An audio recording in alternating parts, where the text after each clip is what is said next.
So hello family, कैसे हो आप लोग। होप करता हूँ सब लोग बढ़िया होंगे। आज के इस वीडियो में हम लोग बात करने वाले हैं महिंद्रा एक्सयूवी 700 EX5 वेरिएंट के बारे में। क्या इसकी प्राइसिंग रहने वाली है, क्या इसकी मिनिमम डाउन पेमेंट रहेगी, हर महीने की आपकी EMI क्या पड़ेगी, अगर आप 1 साल से लेकर 7 साल तक किसी एक बीच का टेन्योर चूज़ करते हो तो इंटरेस्ट आपको उस टेन्योर पे कितना देना पड़ेगा, पूरी फाइनेंस डिटेल रिव्यू होने वाली है। अगर आप प्लानिंग कर रहे हो भाई एक्सयूवी 700 लेने की तो वीडियो के अंत तक बने रहिएगा, आपको पूरी इन्फॉर्मेशन मिल जाने वाली है। अगर आप EX5 वेरिएंट चूज़ कर रहे हो तो क्या इसकी प्राइसिंग है, पूरी फाइनेंस डिटेल रिव्यू। होप करता हूँ गाइज़ अगर आप लोग को वीडियो अच्छी लगेगी तो इसको एक लाइक जरूर करिएगा और चैनल पर नहीं तो इसको सब्सक्राइब कर दीजिएगा ऐसे ही फाइनेंस डिटेल रिव्यू वीडियो पाने के लिए। हम लोग इस पर्टिकुलर EX5 के बारे में बात करेंगे। वैसे तो महिंद्रा एक्सयूवी 700 आपको ऑफर होती है 40 वेरिएंट एंड 14 कलर ऑप्शन के साथ। पेट्रोल डीजल दोनों में ही ऑफर होती है। एंड बेस मॉडल से जो प्राइस है वो स्टार्ट होती है 14 lakh rupees and top model तक चली जाती है 26 lakh rupees ex showroom. And EX5 variant की प्राइस जो आपको पड़ेगी मैनुअल ट्रांसमिशन में, ये आपको 18.2 lakh rupees ex showroom cost करेगी एंड ऑन रोड चली जाएगी 21.5 लाख। एंड गाइस जो ऑन रोड प्राइस है ना बिल्कुल डिफरेंट सिटी स्टेट में वेरी कर सकती है भाई। सो गाइस ये थी इसकी ओवरऑल प्राइसिंग वगैरह। एंड इसमें आपको 1999 CC 4 cylinder BS6 race two engine देखने को मिल जाता है, जहाँ पे मैक्स पावर आपको 19.7 bhp की मिलती है 5000 RPM पे एंड 380 Nm की टॉर्क मिलती है 3000 RPM पे। और गाड़ी आपको 14 to 15 किलोमीटर पर लीटर तक की एक बढ़िया माइलेज दे देती है भाई। एंड गाइस अब बात आती है डाउन पेमेंट पे। मिनिमम डाउन पेमेंट क्या आप देंगे कि एक्सयूवी 700 को आप घर ले जा सकते हैं। पहले तो ये चीज़ मैं आपको क्लियर करा देता हूँ, जो भाई डाउन पेमेंट है वो डिपेंड करता है जो कस्टमर उसके सिविल रिपोर्ट पे, बिकॉज काफ़ी ज़्यादा रोल प्ले करता है सिविल रिपोर्ट फाइनेंस की किसी भी प्रक्रिया में। तो भाई अगर आपका सिविल रिपोर्ट बढ़िया है तो मिनिमम डाउन पेमेंट से भी अगर आप कम डाउन पेमेंट करते हो तो फाइनेंसर एक बार रेडी हो जाता है आपको व्हीकल फाइनेंस करने के लिए। अगर आपका फाइनेंस जो सिविल रिपोर्ट है वो गड़बड़ है तो भाई आपको मिनिमम डाउन पेमेंट से ज़्यादा देना पड़ सकता है। तो इस बात का आप लोग बिल्कुल ध्यान रखिएगा। तो जिसका भाई जो डाउन पेमेंट मतलब जिसका सिविल रिपोर्ट बढ़िया होगा उसके लिए अगर डाउन पेमेंट की बात करते हैं तो भाई 3 लाख रुपए कम से कम आप डाउन पेमेंट देके इस कार को अपने घर ले जा सकते हो। एंड अगर बात कर लेते हैं भाई हम लोग रेट ऑफ इंटरेस्ट की, तो अभी भाई हाई रेट ऑफ इंटरेस्ट पे RBI ही बैंक्स को फंड प्रोवाइड कर रही है, तो हम लोग 8% का रेट ऑफ इंटरेस्ट लेके चलेंगे। तो 3 लाख रुपये मिनिमम डाउन पेमेंट देने के बाद 18.5 लाख रुपये गाड़ी की जो प्रिंसिपल अमाउंट है फाइनेंस में वो आएगी भाई। तो भाई 3 लाख रुपए डाउन पेमेंट देने के बाद अब हर महीने की EMI क्या आएगी।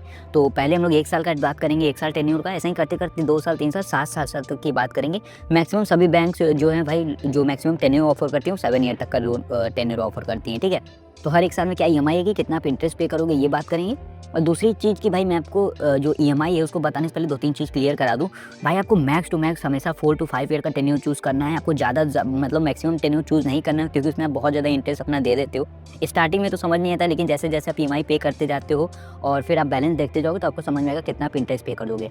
और जैसे जैसे आप अपने टेन्योर या फिर लोन के ड्यूरेशन को बढ़ाओगे वैसे वैसे EMI की अमाउंट तो रिड्यूस होगी, लेकिन इंटरेस्ट पेबल अमाउंट बहुत ज़्यादा भागती रहती है भाई, बहुत ज़्यादा भागते हैं। एक छोटा सा एग्जांपल दूँ मैं, अगर आप 1 साल का जो टेन्योर चूज़ करोगे तो वहाँ अगर आप 8 रुपया देते हो रेट ऑफ इंटरेस्ट या इंटरेस्ट आप 8 रुपये दोगे, वहीं अगर आप 7 साल का टेन्योर चूज़ करोगे तो समझ जाओ आप 57 रुपीज़ दोगे। तो अब अंदाज़ा आप लगा लीजिए कहाँ 8 रुपया कहाँ 57 रुपीज़। तो इससे आप अंदाज़ा लगा लीजिए कि टेन्योर में बहुत ज़्यादा मैटर करता है। और हमेशा जो सामने वाला फाइनेंसर है उससे भाई कम रेट ऑफ इंटरेस्ट की मांग करिए, ठीक है। या फिर आप रेट ऑफ इंटरेस्ट बचाने के लिए आप शोरूम से मत लीजिए, फाइनेंस ना कराइए, आप चले जाइए अपने बैंक में जहाँ पे आपकी सैलरी क्रेडिट होती है, जहाँ पे आप बिजनेस करते हो, तो वहाँ पे आपको अच्छा रेट ऑफ इंटरेस्ट मिलेगा, बिकॉज उनको किसी थर्ड पार्टी को कमीशन नहीं देना होता है। जैसे जो बैंक में फाइनेंसर बैठे होते हैं शोरूम पे, उनको शोरूम वालों को कमीशन देना होता है। आइए अब बात करते हैं कि मिनिमम 3 लाख रुपये डाउन पेमेंट देके 1 साल से लेकर 7 साल तक में EMI और इंटरेस्ट क्या आएगी। तो अगर आप 1 साल का टेन्योर चूज़ करोगे तो 1,61,000 रुपीज़ आपकी EMI अमाउंट बनेगी। 81,000 इस टेन्योर में आप इंटरेस्ट पे करोगे और गाड़ी की टोटल कीमत 19,31 हो जाएगी, 31 लाख हो जाएगी। तो भाई ये जो 19,31,000 रुपीज़ का टोटल प्राइस है, ये आपका जो प्रिंसिपल अमाउंट था डाउन पेमेंट देने के बाद ये है, प्लस इंटरेस्ट 81,000। और ओवरऑल प्राइस सही तो जो मैं टोटल प्राइस आपको बताया हूँ 19,31,000, इसमें आप डाउन पेमेंट प्लस कर दीजिएगा, गाड़ी की ओवरऑल प्राइस निकल के आ जाएगी। वहीं अगर आप 2 ईयर का टेन्योर चूज़ करते हो तो 83,600 रुपीज़ EMI अमाउंट रहेगी, 1,58,000 इंटरेस्ट पेबल अमाउंट होगी एंड 20,08,000 रुपीज़ आपकी गाड़ी की टोटल प्राइस होगी। वहीं आप 3 ईयर का टेन्योर चूज़ करते हो तो 58,000 रुपीज़ आपकी EMI अमाउंट रहेगी, 2,37,000 आपकी इंटरेस्ट पेबल अमाउंट होगी एंड 20,87,000 आपकी टोटल प्राइस होगी। वहीं अगर आप 4 ईयर का टेन्योर चूज़ करते हो तो 45,000 आपकी EMI अमाउंट रहेगी, 3,18,000 आपकी इंटरेस्ट पेबल अमाउंट रहेगी एंड 21,67,000 आपकी टोटल प्राइस होगी। वहीं गाइस अगर आप 5 ईयर का टेन्योर चूज़ करते हो तो 37,500 की EMI अमाउंट रहेगी, 4 लाख रुपीज़ की आपकी इंटरेस्ट पेबल अमाउंट होगी और 22,50,000 की आपकी टोटल प्राइस रहने वाली है। वहीं गाइस अगर आप 6 ईयर का टेन्योर चूज़ करते हो तो 32,400 रुपीज़ आपकी EMI अमाउंट रहेगी, 4,85,000 की आपकी इंटरेस्ट पेबल अमाउंट होगी और 23,35,000 आपकी टोटल प्राइस होगी।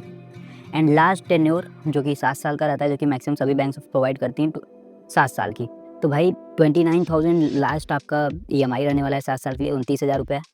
और 5,72,000 आपका इंटरेस्ट पेबल अमाउंट होगा और 24,22,000 आपकी टोटल प्राइस रहने वाली है भाई। देन गाइज 3 लाख रुपए देने के बाद आपकी सबसे कम EMI 29,000 की आ रही थी, सबसे ज़्यादा EMI 1,61,000, सबसे कम EMI इंटरेस्ट पेबल अमाउंट था 81,000, सबसे ज़्यादा आपका इंटरेस्ट पेबल अमाउंट है 5,72,000। तो भाई यहाँ पे जो चीज़ें थी मैंने बता दिया, 1 साल से लेकर 7 साल तक का टेन्योर अगर आप चूज़ करोगे तो क्या EMI आएगा, उस टेन्योर में आप टोटल कितना इंटरेस्ट दे दोगे। अब बात आती है क्या क्या डॉक्यूमेंट नेसेसरी होते हैं कोई भी कार फाइनेंस कराने के लिए भाई। तो सबसे पहले भाई आता है आपका आइडेंटिटी एड्रेस प्रूफ, जिसमें आपका Aadhaar card, PAN card, driving licence, passport, utility bill में electricity bill, gas card, ration card वगैरह दे सकते हो।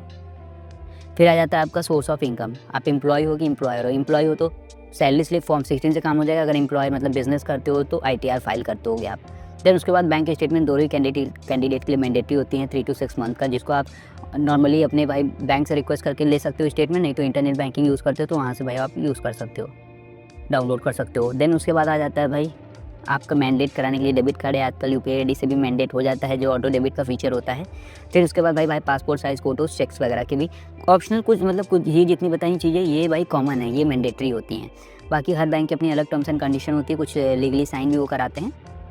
तो ये सब चीज़ें हैं भाई।